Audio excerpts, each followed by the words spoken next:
Hello everyone, it's me, your favorite midwife Loretta, and you're welcome to today's class on the Ladies Corner. Our first time viewers, please click your subscribe button, turn on the notification bell to be notified anytime I post new videos so you don't miss out.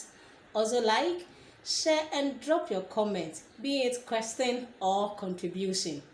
And for our old viewers and subscribers, it's midwife Loretta saying thank you. In today's class, we'll be looking at the last technique under the periodic abstinence or fertility awareness method and the other two types of natural family planning. Please, if you missed out on our previous class on the topic of natural family planning part 1, I've shared the link in the description. Thank you.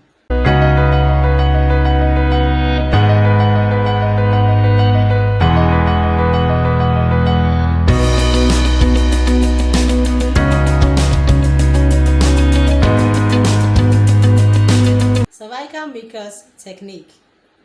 It is also known as the ovulation technique or ovulation method. This technique is based on the recognition and interpretation of changes in cervical mucus in the woman's vagina. During the woman's menstrual cycle, there is an increased level of estrogen, which in turn influences the cervical gland to secrete or produce cervical mucus that changes from a sensation of dryness in the vagina to a sensation of wetness during ovulation. The sensation of dryness is characterized by thick, opaque, and sticky mucus, and the sensation of wetness is characterized by thin, clear, and slippery mucus. After menstruation ends in a woman, dryness starts, and during these days, it is safe to have sexual intercourse every other night until a woman starts to feel wet in her vagina. It is also safe to have sexual intercourse the evening of the peak day to the beginning of the next menstruation. The peak day is the last day of vaginal wetness. Once the woman has ovulated, the cervical mucus begins to dry up again. There are conditions that may affect a woman's cervical mucus pattern, and examples of such conditions are 1. If a woman is currently breastfeeding. 2. If an individual or a woman is currently taking drugs for cold or sinusitis, which may dry up mucus secretion. 3. If a woman is in physical or emotional stress. And lastly, vagina or cervical infection. So these are the various techniques under the periodic abstinence or the fertility awareness method that a woman can use. 1. We have the calendar technique. 2. Basal body temperature technique. And lastly, we have the cervical mucus or ovulation technique. Lactational amenorrhea method as another type of natural family planning, also known as the LAMP. Lactational means breastfeed. Amenorrhea means absence of monthly period. So lactational amenorrhea method is the use of breastfeeding as a contraceptive method to prevent pregnancy. Now with this method, there is delay in ovulation caused by the action of the hormone known as prolactin.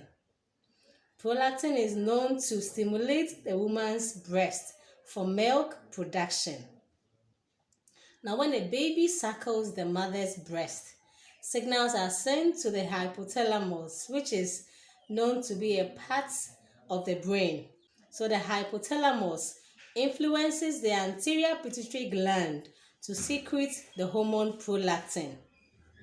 This action therefore inhibits the secretion of follicle-stimulating hormone and the luteinizing hormone, which is known to play a vital role during the woman's menstrual cycle. Now, this inhibition prevents ovulation to occur. So, when a baby suckles the mother's breast, signals are sent to the mother's hypothalamus, which influences the anterior pituitary gland to produce the hormone prolactin. Prolactin is known to play a vital role in stimulating the breast to produce milk. Now, this action inhibits the two hormones that are known to play a vital role in ovulation during the woman's menstrual cycle. And these hormones are the follicle-stimulating hormone and the luteinizing hormone.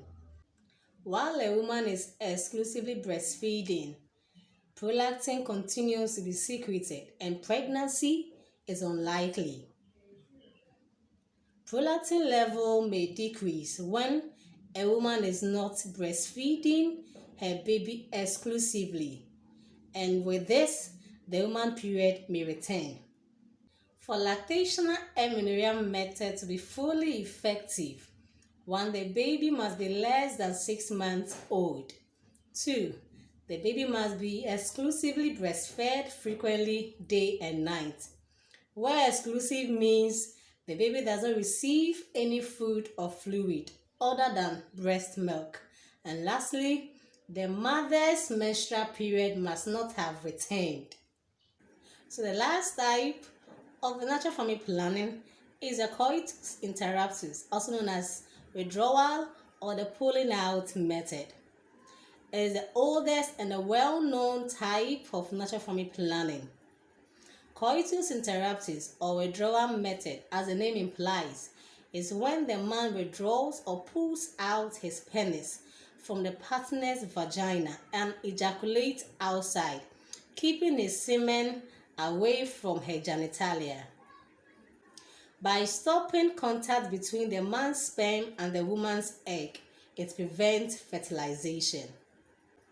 This method is less effective because it depends on the man's ability to withdraw his penis from the woman's vagina during sexual intercourse before ejaculating. When used correctly, it is about 73% effective. That will be all for today's class on the topic of natural family planning. In our next class, we'll be looking at artificial family planning and the various methods. Please, for our first-time viewers, don't forget to subscribe. Turn on the notification bell to be notified so you don't miss out. Also like, share and drop your comments, be it questions or contributions, because I would love to hear from you. It's been me, your favorite midwife, Loretta, and we say Ladies Corner, our health, our priority. See you in our next class.